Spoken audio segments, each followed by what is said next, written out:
Bonjour à tous, j'espère que vous allez bien et que vous passez un agréable week-end. Nous sommes le 16 mars et on est parti pour le rapport fondamental de la semaine et les prévisions de la semaine à venir. Donc cette semaine, les risk-on ont performé contrairement au risk-off qui se place en bas du classement. Comme on peut le voir, on a une grosse correction du VIX, donc qui est l'indice de volatilité sur les marchés boursiers américains. Donc voilà. Pour le dollar, on va commencer par notre bon vieux dollar, DXY. Donc là on est en 6 heures. Je vais mettre en H4. Donc perf milieu de classement cette semaine, malgré des données macro qui montrent une nouvelle fois un ralentissement de la croissance économique. Cependant, il n'a pas mal réagi car dépendant toujours fortement de l'actualité géopolitique, avec les tarifs douaniers qui maintiennent la devise. Pour la géopolitique, cette semaine, Trump a ajouté un tarif supplémentaire de 25 à 50% sur l'acier et l'aluminium provenant du Canada.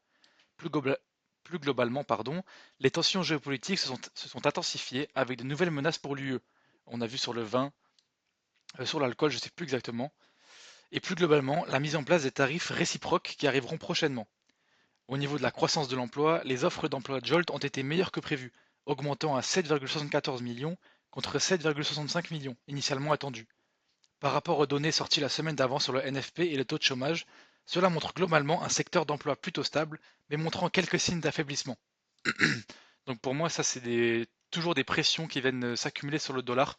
Moi, je suis vraiment baissier sur le dollar avec toutes les mauvaises nouvelles qui arrivent, en plus de l'incertitude et de Trump qui fait peur au marché, globalement.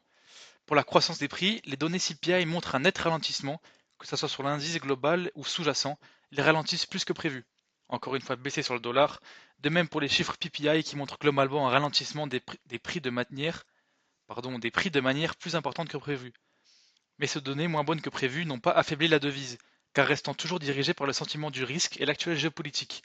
Donc pourquoi le dollar c'est, on va dire, je vais dire stabilisé, parce que certains parlent d'un rebond, mais bon, moi je parle plutôt de stabilisation. On voit en H4 qu'on est en train de ranger. C'est parce qu'on a une légère correction de l'euro. On va en parler après de toute façon. Bon, correction, tout est relatif, mais ouais, on a une légère correction de l'euro qui a facilité le dollar. Mais on n'est pas vraiment sur une correction du dollar. Pour moi, on est plus sur une respiration, on va dire. Donc en conclusion, avec l'incertitude économique liée aux tarifs douaniers et aux craintes de récession de l'économie US soutenue par une baisse plus importante de la confiance des consommateurs, l'USD pourrait avoir du mal à se redresser dans le contexte actuel. Voilà, comme je l'ai dit, je suis toujours baissier sur le dollar, jusqu'à nouvel ordre bien sûr, hein. Les paris quant à une Fed plus accommodante cette année ont augmenté, poussés par un nouveau ralentissement des données macro qui montre de plus en plus que la Fed peut se permettre de baisser les taux plus que prévu. Donc voilà, en résumé, c'est ce que je vous ai dit. On va passer au CAD, donc au dollar canadien. Il est où le bon vieux USD CAD? Tac. Perf neutre également cette semaine dans un contexte où les tarifs douaniers s'intensifient de plus en plus, même si certains accords peuvent être trouvés. Pour la géopolitique, les menaces renouvelées des États-Unis, y compris l'imposition potentielle d'un tarif de 250% sur les produits laitiers canadiens et d'autres mesures non spécifiées sur le bois d'œuvre, ont incité la BOC à probablement réduire ses taux de 25 points pour soutenir la croissance, exerçant ainsi une pression encore plus forte sur le CAD. Le CAD reste l'une des devises les plus fragiles face aux tarifs douaniers, car étant le partenaire commercial le plus important des USA. Pareil, moi je suis complètement bearish sur le CAD. Bon, bien sûr, pas face à l'USD, parce que l'USD sous-performe, donc c'est pas la meilleure paire. De toute façon, on verra après ma liste de surveillance, mais voilà, je suis bearish sur 4 CHF, 4 JPY. En plus, on est de retour sur des bons niveaux. Mais de toute façon, on verra après. Je vais remettre ce bon vieux USD CAD. Au niveau des banques centrales, comme largement prévu, donc la BEC a baissé ses taux de 25 points, faisant baisser le taux directeur à 2,75. Ça, c'était prévu et anticipé, et déjà pricé. Les menaces de tarifs douaniers ont incité la BEC à probablement réduire ses taux de 25 points pour soutenir la croissance, exerçant ainsi une pression encore plus forte sur le CAD. Voilà. Donc ça, c'est bien, on l'avait déjà dit. La BEC a potentiellement déclaré que les taux seraient arrivés sur un taux plancher et qu'ils auraient bientôt fini avec les baisses de taux. Bon, c'était pas non plus très très clair, hein. Ça, c'est juste quelque chose que j'ai récupéré sur un site d'actualité. C'est pas pour moi, c'est pas ça qui va soutenir le CAD. Je reste complètement baissier. Ah, en tout cas, à court moyen terme. La BEC a rapidement baissé ses taux ces derniers mois et pourrait arriver à un stade où elle maintiendrait, où les baisserait beaucoup plus lentement. Mais la pression des tarifs continue est quand même baissée sur le CAD. C'est pas que les taux C'est pas que les taux des banques centrales qui dirigent la monnaie. En conclusion, le CAD se trouve dans un contexte de changement politique important, d'escalade des menaces de tarifs américaines et de données économiques décevants. Attention, le CAD pourrait regagner une part de ses récentes pertes, c'est-à-dire retracer avant de prolonger sa tendance de fond baissière. Si les pressions sur les tarifs continuent du côté US et qu'aucun accord n'est trouvé, le CAD continue sa baisse. Voilà, pour moi, le CAD est complètement dépendant de Trump en fait. Et des tarifs douaniers, parce que si là, cette semaine, on a des nouvelles qui sortent de potentielles discussions, de potentielles rencontres entre le remplaçant de Trudeau, j'ai oublié, mais le remplaçant du Premier ministre canadien et Trump, ça pourrait faciliter le cadre, mais bon, personnellement, j'y crois pas trop. Il faut pas anticiper, il faut toujours réagir, mais moi en tout cas, je suis prêt à vendre du CAD si le contexte reste le même. On part sur le GBP. Donc cette semaine, pas trop de grosses nouvelles, hein. Il est où? Il est où le bon vieux GBP? Il est là. Pas de nouvelles très importantes. Perf milieu de classement, pas de gros catalyseur fondamental, voilà ce que j'ai dit. Croissance économique, le GBP s'affaiblit après des données décevantes révélant une contraction inattendue de l'économie britannique. Ça, c'était vraiment surprenant. Enfin, surprenant. Je pense pas que les marchés l'avaient anticipé. La production industrielle a chuté également plus que prévu à moins 0,9% contre moins 0,1% attendu. Cela reste bien en dessous du dernier chiffre. En conséquence, les données de croissance plus faibles que prévu ont augmenté les paris quant à une nouvelle baisse de taux de la BOE, pardon, lors de la prochaine réunion. Donc en conclusion, avec le budget de mars qui devrait être présenté par Rives, les risques à la baisse pour le GBP sont importants et fortement possibles. La BOE maintient une approche prudente en agissant en fonction des données, mais déclare quand même la nécessité de maintenir une politique hawkish, ce qui maintient le GBP. Le GBP est surtout maintenu par un attrait des monnaies européennes, donc CHF, euro et GBP, et surtout par la chute du dollar en fait. J'ai l'impression que le GBP est peut-être légèrement surévalué, donc à voir si le dollar reprend, pourquoi pas prendre une position sur le GBP.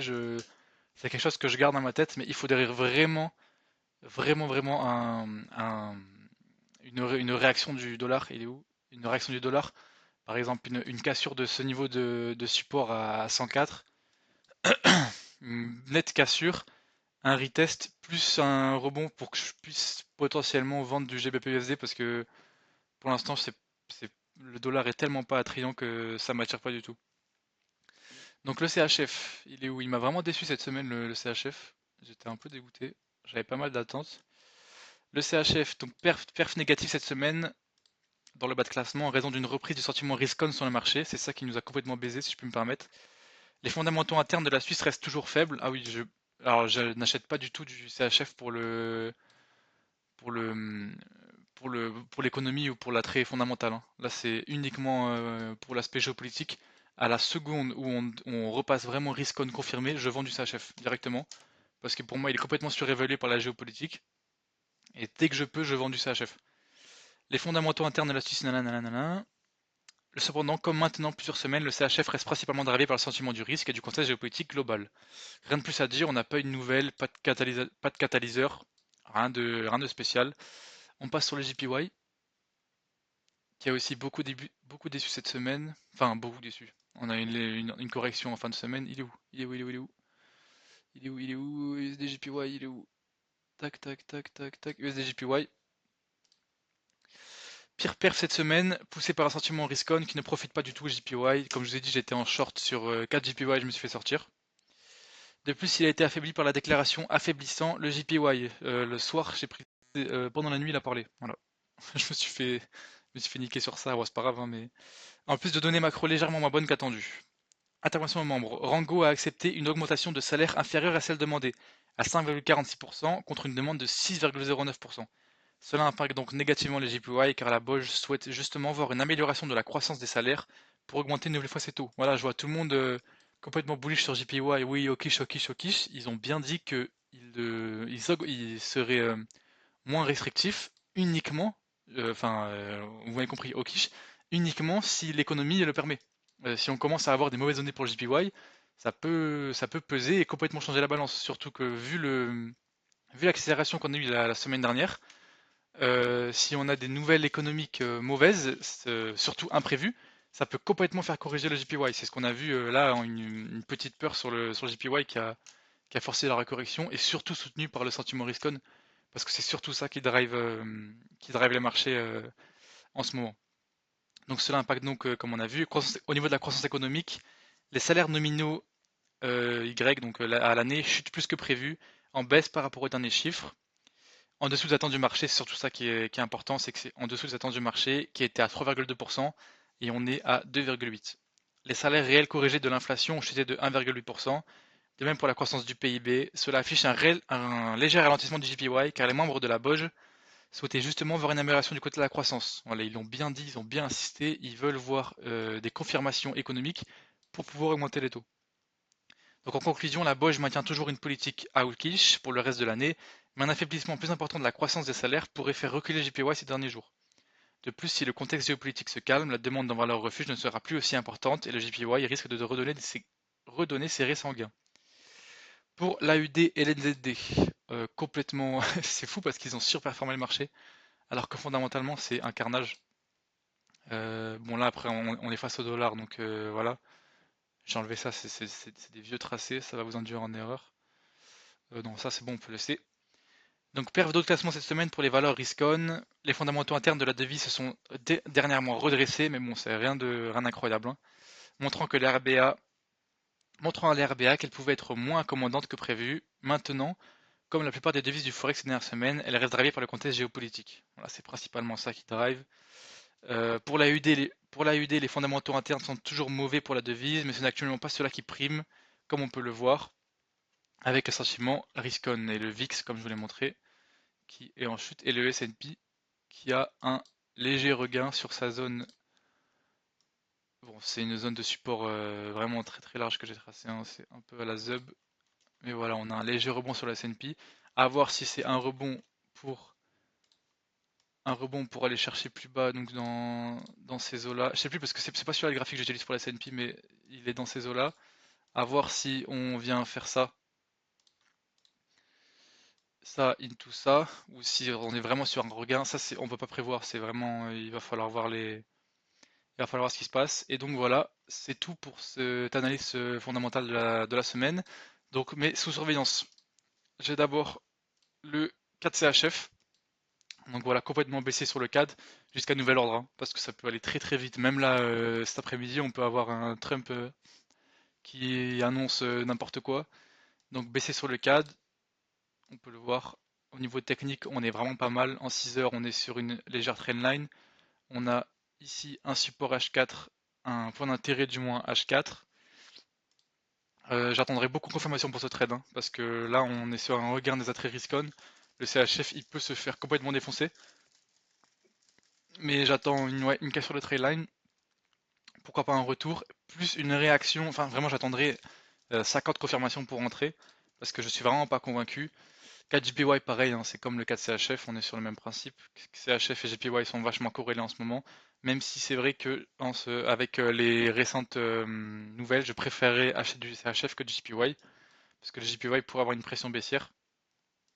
USD CHF pareil, j'attends de short. Là ça dépendra si Pour moi en fait le DXY est en correction. Il est où? Il est là. Pour moi, le DXY est en correction.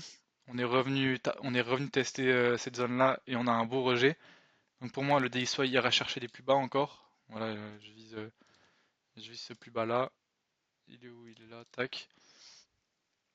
Voilà, bearish sur USD CHF. J'attendrai peut-être un retour sur cette trendline daily qui a pas mal rejeté une fois, deux fois, trois fois, on va dire. Donc j'attendrai une cassure de cette trendline-là support. Et AUDJPY, pourquoi est-ce que je l'ai mis là? Oui, bah pareil, parce que je cherche à vendre de l'AUD et acheter du JPY. Même si là, techniquement, on est quand même sur un beau rebond, mais on est sur une zone d'attrait ici qui est vraiment importante. Donc si on a pareil, qu'à sur le trainline, en gros, c'est tous la même setup. J'attendrai de voir lequel est lequel a la meilleure réaction en fait. Donc voilà, fin de cette vidéo. Je rappelle que n'hésitez pas à vous abonner et mettre la cloche. Je ferai une vidéo de débrief fondamental, je pense, tous les jours ou tous les 2 jours. Et au moins une grosse vidéo comme ça les week-ends. Donc merci à tous et bon week-end.